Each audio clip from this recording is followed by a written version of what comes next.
छीटा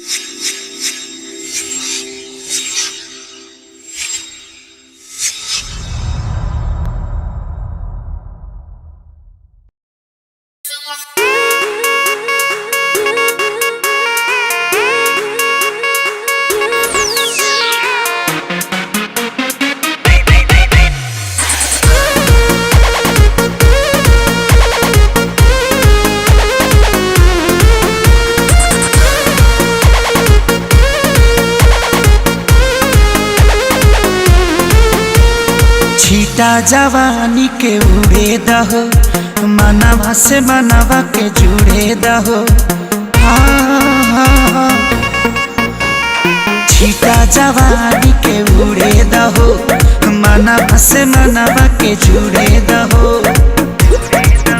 आज सुत दरिया तान के तान के तान के टूट जाए राजा जी, टूट जाए राजा जी पलंग सागवान के, टूट जाए राजा जी पलंग सागवान के।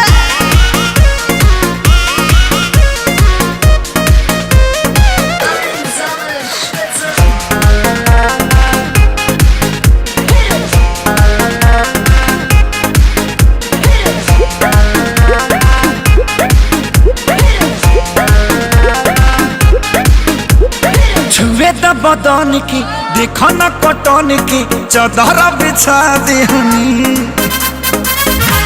पलम जी मन पिघला देहनी, पलंग पर झुलुआ झुला देहनी।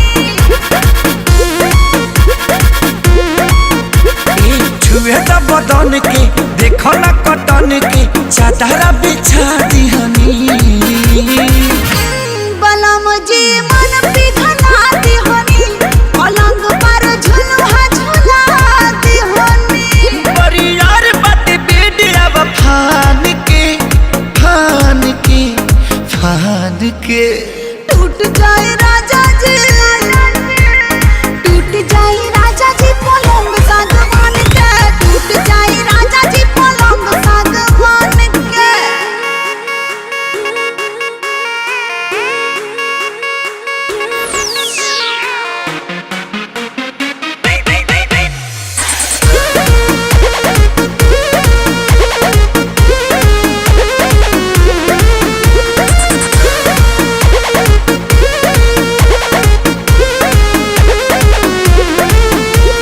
बने त बेसरमी देहिया में गरमी पैठे लागी हो।